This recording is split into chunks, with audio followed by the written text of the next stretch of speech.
all that data, letting your users, data tell you what works. I will admit right off the bat that when I wrote this talk, abstract and title, I was wrong. Luckily, I didn't have to change the abstract, but the title needed updating because it's not the users that are telling you what to do, it's data. And I'll get into why I was wrong toward the middle of this thing. But this is brand new for me, so if these slides are like, that seems out of order slightly, it probably is. I reorganized a few of things right before this talk. But I'm Dwayne. You can find a copy of this slides and every other talk I've ever given out on mcdwayne.com. It's my personal blog about the Drupal WordPress world. So quick things about me. I've been doing open source since 2005 in various parts of the industry, from business process management, which most people didn't know was a thing. I'm finding out in the last few months of my life. We worked at Pantheon for 5.5 years.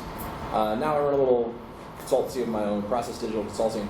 And the best way to get a hold of me is always going to be on Twitter. I love Twitter. If you tweet this out, that would be amazing. We have some photographic tweet evidence that this happened. If you want to talk about crochet or webcomics or karaoke, please let me know. I love all of these things, especially all of them. So PDC, quick plug. Brand new consultancy, but I have a lot of experience helping people map out successful processes and turning these strategic visions into actionable Trello and Asana boards. So I can do everything from help tweak an existing project management system to talking through how do you implement repeatable processes that scale as your team gets bigger. But that's enough about me. Quick, I just want to understand who's in the room. And considering this is a very small room, at twice the number of people I thought would be at this talk at 4:45 at the end of the day, so there's 6 people in here. I just do a really quick first name, what your general role is, and why this talk. I'm Holly. I work at Lawrenceville International Lab in the Supercomputing Center, and I manage several Drupal websites. So I'm a Drupal user. Right on. I'm Chris. I'm the director, so I lead a bunch of Drupal developers, and you're a really smart guy, so I'm really to say. Thanks, man. My name is Ankur, and I work for Common Sense Media. Thanks. I work primarily on the back end as a developer, so I don't understand the topic much, but I was just curious. Good.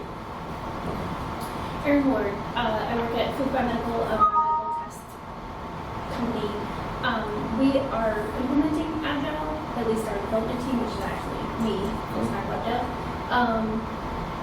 Implementing Agile, trying to get our whole mark on into it. Cool. I wrote this talk for you. Thanks. Hi. I don't even know what the topic of this talk is, but I saw your name and I know I never regret it when I came to your... So that's 2. 2 of the 6 people in this room have no idea what this talk is about. They just came in some good. Thank you. Well, that's like some moral encouragement right there, if nothing else. I love the Drupal space so much. Well, you came to Stanford, right? And so Yeah. it's been great. So I'm giving that same talk tomorrow, the tours module talk.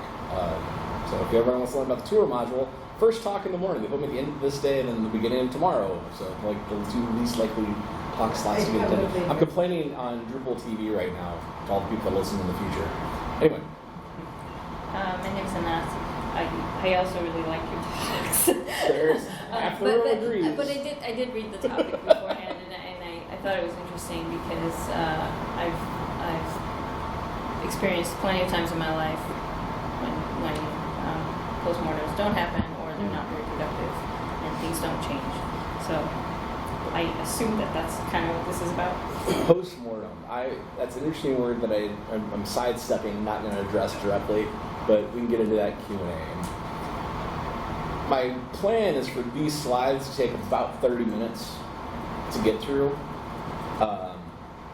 and then have more of a conversation. There's a couple points in the middle where I'll actually ask you to get involved and to speak to me and to help fill in some blanks. It's very common to see a talk about Agile these days and like the benefits of like what Agile can do for you. And it can do a lot of amazing things, but so can pretty much every other methodology. Agile, Scrum is just one of the methodologies of Agile, Kanban, Lean, Six Sigma. No matter what you call them, they kind of all just kind of work. I like Agile for how much is being written about it and what a common language it gives us. From the outside, any project management system or really anything we're doing in tech looks chaotic as heck. You just get thrown into Magic the Gathering, which is one of my favorite games. And from the outside, if you're uninitiated, it just looks like, wow, they're really complex and they must really know what they're doing.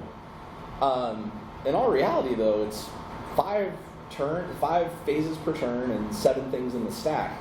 And if you learn those little bits of information, and it takes about 2 games to learn that, you can play any number of games, and they're all different because the cards tell you what to do, which sounds pretty much like process and project management. It's like, let the thing itself guide you. The secret to all of this really comes down to like one simple fact, and this is why, again, I kind of like Agile. The Agile manifesto, anyway, saying it's people over process and things like that, because it really just comes down to communication and having a repeatable rule set that we all agreed to play by. If I pulled out a deck of cards right now and just sat out and started dealing cards around the table, we would not have a fun time. I would, because I love chaos. And just look at everyone's faces of like, I'm very confused. But everyone else would have a terrible time. But if I sat down and said, hey, we're going to play cribbage, and here are the rules to cribbage, you might say, I don't want to play that game. But if you say, oh yeah, I want to play that, they'll have a great time. Because we've agreed around this rule set. So, anybody see the talk that David Needham gave? David Needham and John gave from Book 42 on games and project management earlier? All right. Well, you saw it, so okay. They gave a whole talk about this concept of like how rule sets work with games. But that's the premise I'm coming at this with, that if we find this agreed upon rule set and use it to its maximum advantage, there's a lot we can get done. So I'm not here to say you have to go out and do retros. The rest of this talk is, if you're going to do Agile, don't forget the retro and why the retro exists.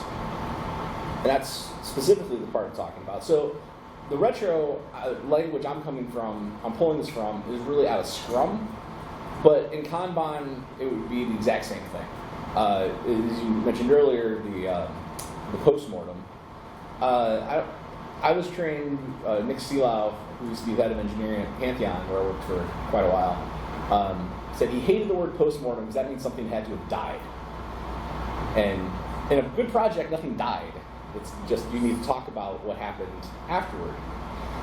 So there are a lot of things on here. Just a really super quick breakdown if you're brand new to this idea of Scrum. There are basically 3 major roles to Scrum. There's the product owner, who is the voice of the client. They are the person who says this is what needs to get delivered. They are the final say of yes, we're shipping it, or no, we're not. People like 4 Kitchens have innovated and actually given this role to clients in the way that they do project management. You can go see talks from various people there and talk to the 4 Kitchens team about that, where they train them how to be a product owner in the system. There's the Scrum Master role, which his job is just to run all of the ceremonies and make sure this stuff happens. So a Scrum Master should not be running around trying to interface with the client. The Scrum Master interfaces with the product owner and the rest of the team to make sure everything stays on task. Almost like a taskmaster, but more involved than that. So it's not really a project manager role, though a lot of people smush up the idea of a Scrum Master and a project manager into one conceptual role. But then that bleeds over into product owner, and then the team role. The team role is literally everyone else working on this thing. It could be a team of 1, but you have to have a minimum of 3 people to do Scrum. You have to have a product owner, you have to have a Scrum Master, and you have to have a team. Product owners and Scrum Masters can change hats and go be team members, but understanding that work they do as those roles is isolated to just only when they're wearing that hat. If they're a team member working on something, they can't approve it.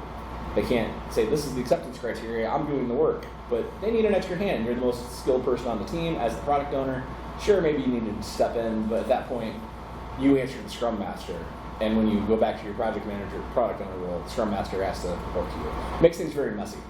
So Scrum works best for larger teams. But isn't practice Scrum Master is always part of the team? Conceptually, no. The Scrum Master's never... Conceptually, no, but practically, they never hire a Scrum Master. Again, we're talking about the ideal of what Scrum should be when it delivers. And there are problems with this, and that's more why the rituals themselves, clinging on to them, is a good and a bad thing. But we'll get into all that. So the cycle that this team goes through with the product owner and Scrum Master, the actual sprint and sprint reviews, these individual pieces are called ceremonies. And the one that really I'm going to talk about here is that very last piece of ceremony called the sprint retrospective.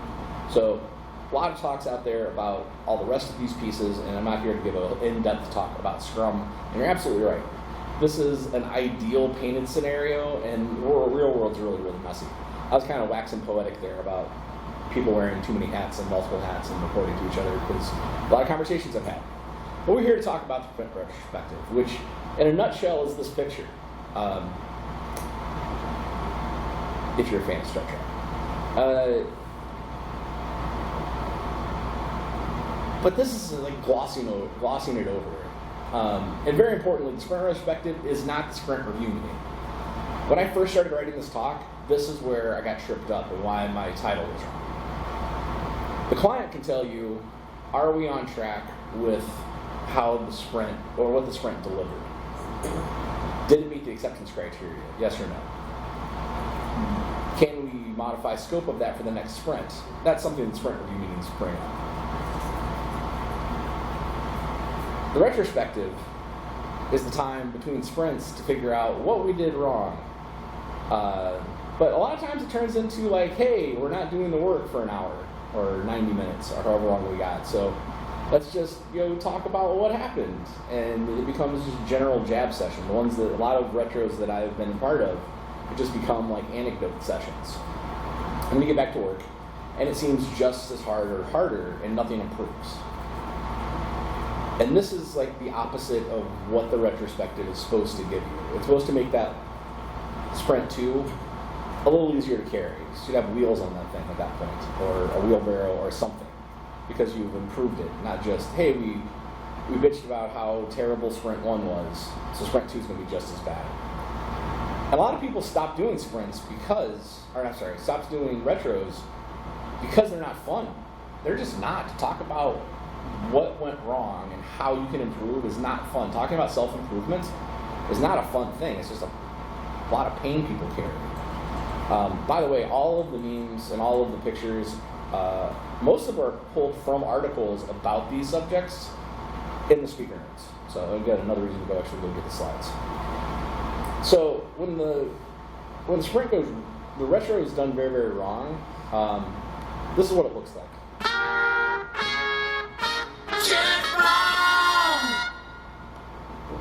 Chet Wrong here with the wrong way to do Agile. Today, retrospectives. A good way to start your retrospective is to identify the scapegoat. Somebody hasn't been pulling their weight, and by identifying the weakest link, you make the other team members feel better about themselves. Remember, a retrospective is not a dialogue, it is a monologue. So sit back and listen while the loudest team member tells you what went wrong. Hey, what's going on? You guys are awful. Don't worry, I'll talk slowly. Oh, am I right? Am I right? But really, what's the deal with the design team? I mean, come on. Am I right? Am I right? Take detailed notes of all the items discussed and make clear action items for future sprints. Then destroy this document to ensure that nobody ever learns from it. After all, it is only a team-building exercise and should not be taken seriously. And that's the wrong way to do retrospectives. Thanks for that. That's not that far off from things I've actually witnessed, where it gets people being very defensive about their little chunk of real estate that they worked on, and they can't be wrong. And that becomes more important than what actually happened. what does a retro actually look like? This is pretty much it. You figure out, well, what worked well, what can be improved, and what are we going to commit to doing in the next sprint. If you can walk away with that, with actual actionable items laid out, then that was a successful retro. There's a lot of ways to do that, and I really like this picture because the Blaze, it feels a little close to home for some of the things I've done in my life.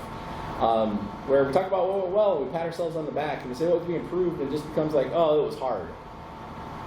And then actions, we write down good ideas sometimes, but do we follow up on them? How do we put them into practice, and how do we know they worked? And that's ultimately the problem of like, we should do this next, or we should try this. And should is a good word to use if you have data to back you up. So to run a successful retro with any of those boards, and again, a lot of other talks and guides out there about how to actually, which of these methodologies worked well for you, like columns on a board, writing down post-it notes, writing down in a collective doc. All those methodologies work, but you have to do it in a certain order. What are the steps you need to repeatedly do if you're going to successfully do this part of the ceremony? Set the stage for the meeting, gather the data, generate insights, create actions, wrap up the meeting. And this is the job of the Scrum Master. This is the job of that person to say, all right, this is what we're doing. Let's keep on task. Let's make sure that we've gathered the right things and brought the right things to the table, create some actions. And of all of this, the piece that I think is the most important and the part that I see overlooked the most, and what prompted me to even submit this talk in the first place to anywhere and write this talk in my head, you can kind of guess off of these slides. It's the gathering data part is 100% it. If we're not bringing data, like real data, to the table, to the conversation, if it's I feel like this, or we're bringing data that doesn't really pertain to this, like, well, the client accepted it, that's out of scope for the conversation.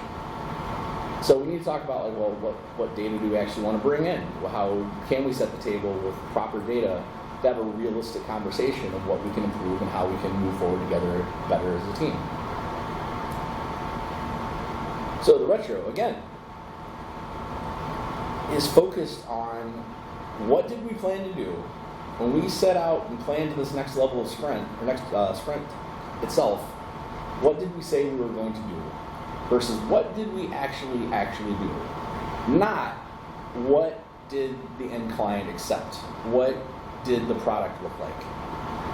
And conceptually, that's a hard thing, because so much of how we judge what we did is pass-fail criteria. So if I signed up and said, I can do this in about 3 hours, and in reality it took me 6 hours and I got it done, I didn't plan to spend 6 hours on it. I signed up to spend 3 hours on it. So something has gone wrong there. And that's what we need to dig into. To say, well, exactly that. And we need to frame it in terms of the sprint goals, not how the team works collectively, not how everyone needs to be on PHP Storm version or whatever version. We need to fix these grand vision things. And if we just had this better strategic alignment, if we had better OKRs, we could better serve our clients.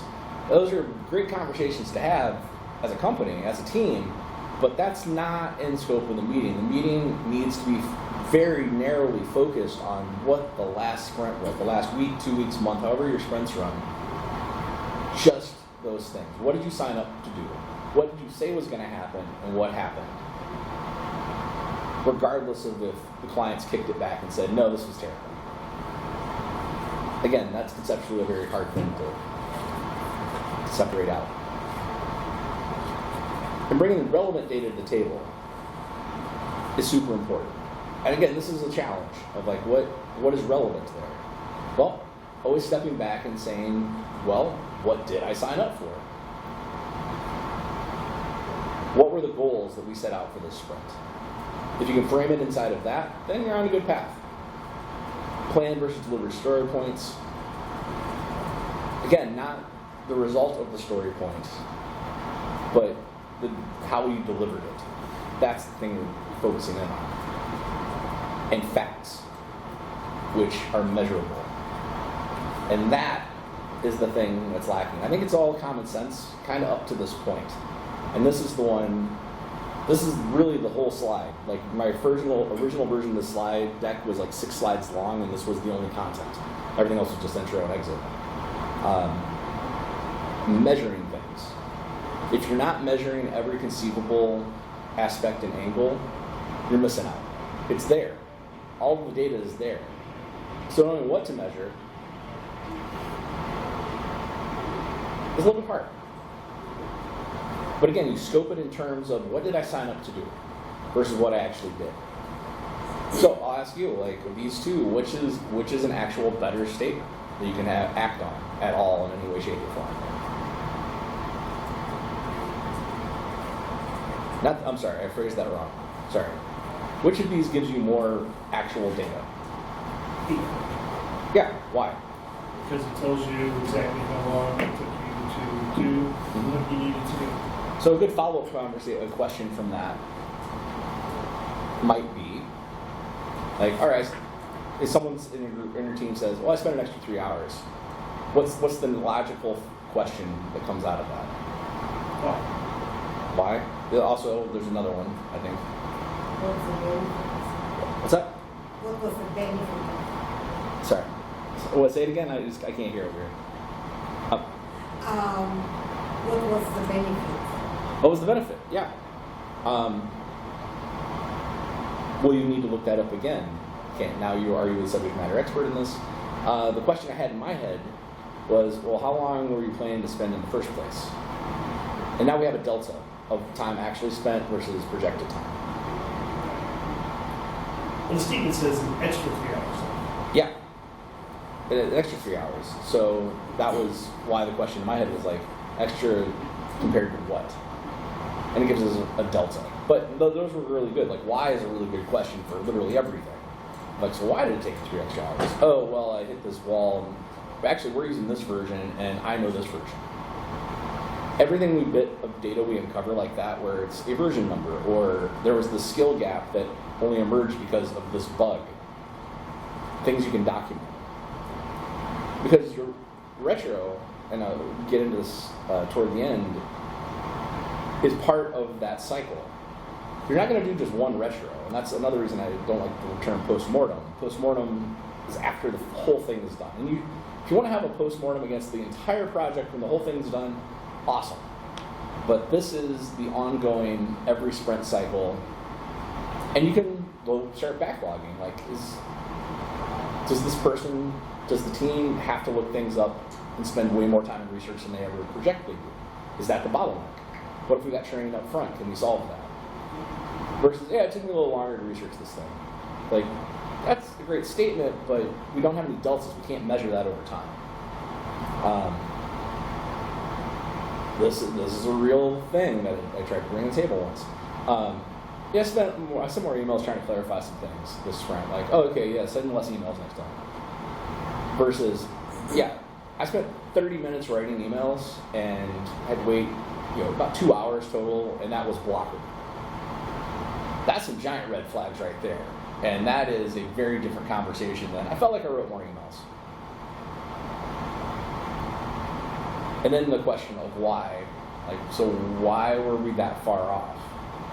Oh, okay, I understand now. The Scrum Master, the person who interpreted this from on high, from the product owner, this didn't get translated well. Okay, how can we improve that in the future? What was the terminology that got mixed up specifically that caused that much of a delay? Why was it 2 hours? Can we go into I spent more time with email? Doesn't really tell us much. Can we assign measurable numbers to it? So that's a real world use case. This is where I'm going to turn to you. How many people have actually participated in a retro or two in their life? All right. So what's a good example of somebody brought something up, but it was there's no way you can measure that. pretty much everything said in there, actually. Yeah. I mean, most of the time, it's not about data, it's about this took me longer, or that type of thing. It's not measured in. So has anybody had an example of like somebody brought in a very good set of measured data to a meeting? Said this is the thing I measured versus last sprint versus the sprint before.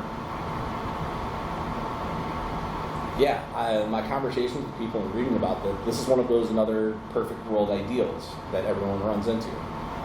There's nothing stopping you as an individual contributor to bring this data to the table, because data makes you look amazing. Unfortunately, some people see it as threatening, and it starts feeling like they are being attacked for not having the data. And this is where feelings kick in. Because feelings are a very important part of this, because we're human beings doing this stuff. And this is a hard lesson for me. I'm a person who sees the world mostly in numbers. I hate to say it, but while feelings are important, they aren't facts. And if someone feels bad on the team, and all of the data shows that, look, this is the bottleneck over time, feelings are important. I'm sorry I hurt your feelings, but we were trying to get this thing done, and here's the data. Unfortunately, though, and that's what they talked about in that video, is the scapegoat. Without the data, then it becomes, well, they didn't do their job. And then it becomes a fight, immediately, that no one's possibly won. And then it's like, basically, who talks the loudest? Who can get the most sympathy in the room at the time? Versus, what if we clarified these points a little clearer in the beginning so we don't have to write as many emails, and then our tempers won't flare when you couldn't get to that email in time because, well, other things stacked up, because that's reality. So feelings are actually super important if you feel you are being scapegoated. If you feel you're being targeted, say something. And if you feel like, hey, I can't say this out loud, if you can't talk to your manager and you can't say it out loud, that's a whole different conversation. Like, if there is that little trust with your team that you cannot have the conversation and resolution can't be reached, you got to look at the world from a place of abundance and not scarcity, and go find somewhere else to make money that you'll be happier with, unfortunately. But in most cases, that's not the case. That if someone on any of my teams ever said out loud, like, hey, that makes me feel uncomfortable, and I think I'm being attacked by this, so that's a conversation I'm willing to have. Some people feel they can't, even if they are channels inside, that they can't speak up for themselves. And this is where you have to recognize your privilege in the world and say, hey, I can speak up, and that person's being scapegoated, obviously, here. But folding this back into the data, if there are 5 people on the team and everyone brings data to the table that says, here's our bottleneck, that's a different conversation than, oh, they're not pulling their weight. Like, oh, yes, I am pulling my weight, and here's anecdotes. Anecdotes aren't facts, unfortunately. They're not admissible in court as fact. So, if someone is just flat out like, hey, we're pointing fingers for pointing fingers' sake, stop that. Say, hey, look, we don't have data here. We're scapegoating now. Let's stop scapegoating and go collect some data. That's a much better resolution. And then your goal for next time you do anything is to go collect better data. Because that's the whole point of having this conversation, which is a lot of work. It's gathering that data, bringing it to the table, and figuring out what to do with it. I almost put this slide first because I really love this website. You can go read this article that I found this on. Emphasis mine on the underline and italics here. But the whole point of this is to iterate how the team is identifying issues and eliminate them. If the team is very happy and 100% working at capacity and the clients are super happy, I don't know if you need a retro. I really don't. It's people over processes. Most teams, again, that's a utopian dream, that the team just magically works 100% efficiency, and it would just bog people down for another 90 minutes if we had a retro, because everything went flawlessly. But if there are issues, this is how you can deal with them effectively. By bringing data to the table, looking at it, and figuring out what to do next, and taking your problems and turning those into the things that you shine the most on as a team. Take a team that really doesn't communicate well and hammer in on the communication part and the handoffs and like just the clarity of getting their points across to each other, and make your team excellent at that thing that they used to suck at, and everything else will improve. And that's true of anything that you focus on. If the team gets better at a thing, they're not going to get worse at everything else. It's not a zero-sum game. Skills are not a zero-sum game with human beings. To some degree, they're not. And that's like figuring out where those problems lie has to come out of the data. I like this because data on its own doesn't give us anything. Like, who knows, if you have a WordPress, anybody here have a WordPress website up and running somewhere in the world? You are collecting thousands of pieces of data that can identify your users. Thousands. Like server stats that you don't even know you're collecting. They're just stored in the database. You have to go out of your way with WordPress, and I'm picking on it a little bit, to make sure you don't collect too much information from people to be like GDPR compliant. You should only collect data that you're actually going to use and act on. Other than that, I don't data. I like flat CMSs for a reason, or flat file websites for a reason, because I can't get your data that way, and I don't want it. But if I want your data and I can get that data, and I put it in context of how I'm going to better serve you as an audience, then that's a good time to have data. That is a good time to take that data and do something with it. In this case, we're taking the data in context of the sprint itself and how we're going to improve the sprint cycles and how we're going to improve the team overall to get to a better position as a team. So in the future, hopefully we won't have to have retros.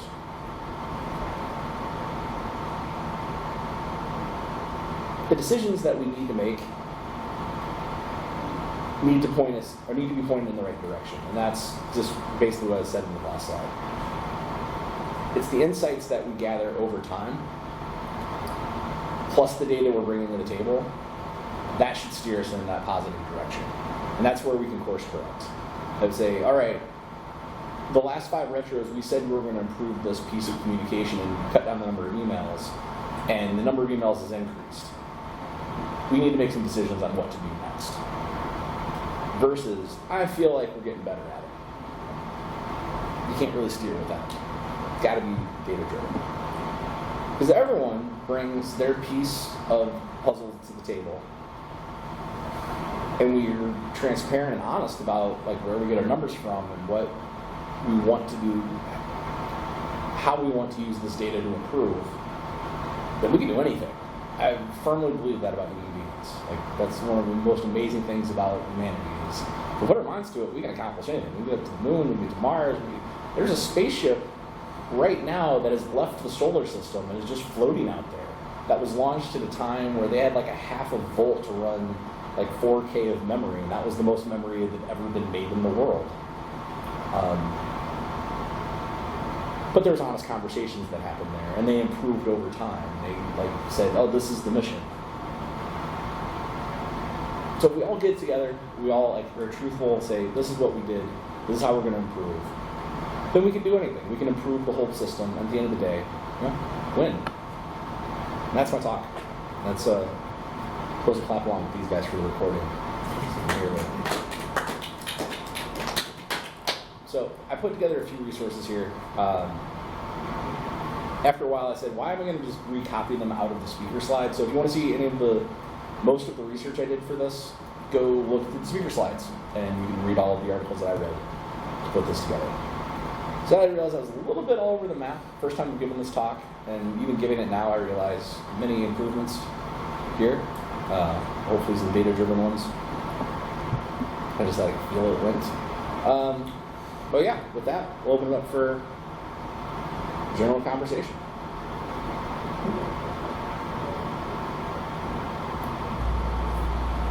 Anybody? Anybody want to share their experiences with the retro, like how it's gone for them?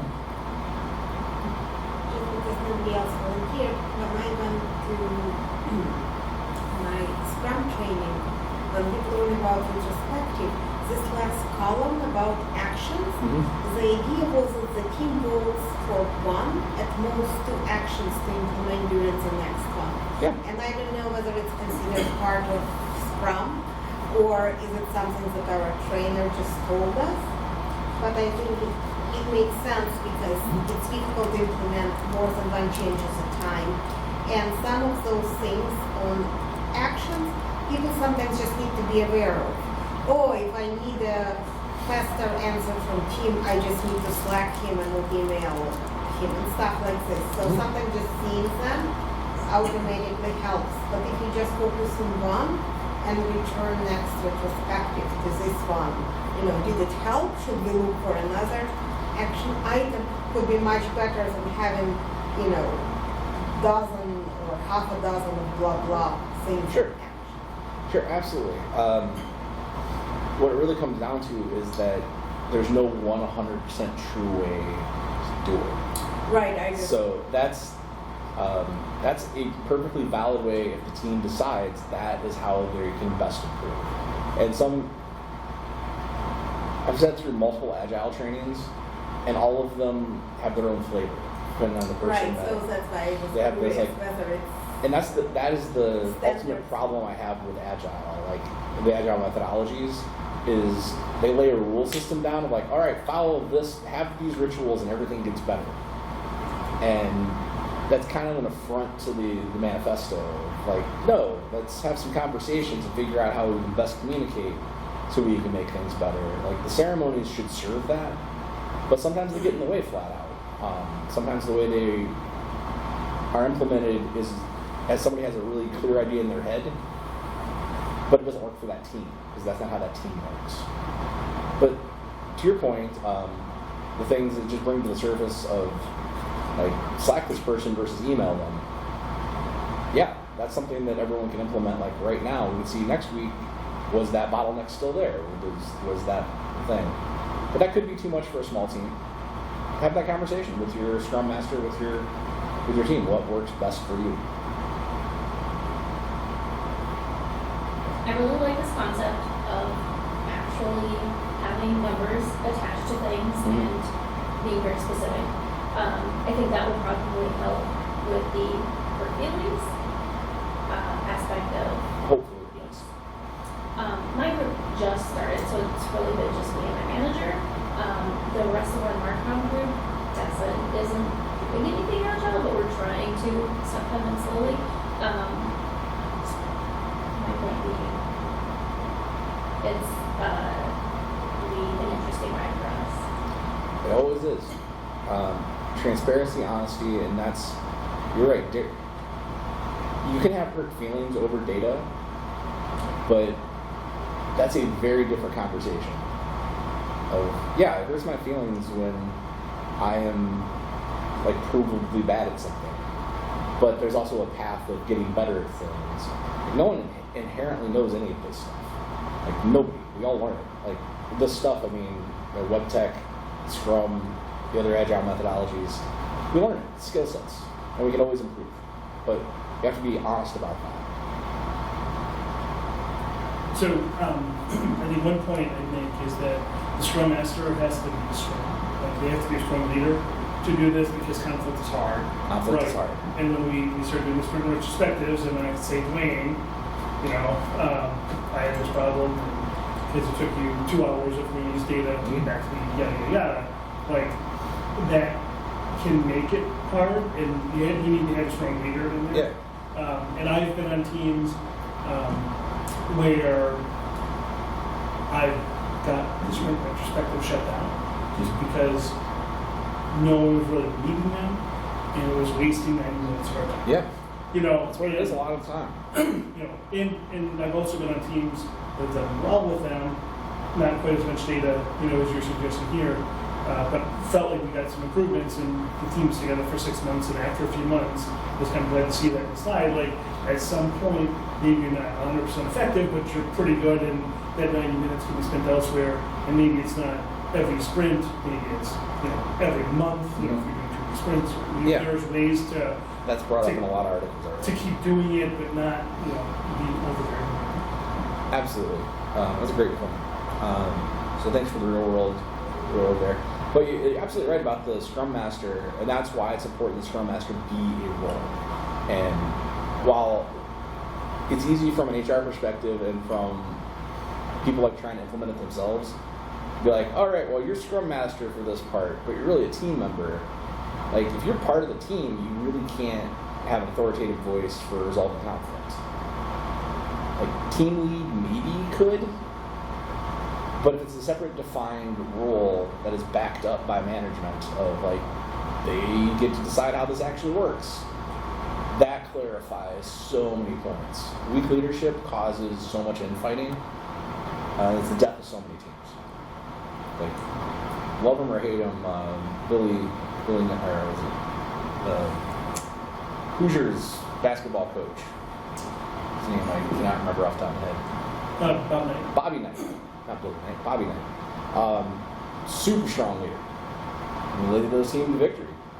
Like, not a nice guy, but that's what he was. Like, he's a very strong, polarizing authority figure that you either completely bowed down to and played his basketball, or you found somewhere else to go to school. That's why the Hoosiers got a bunch of rings.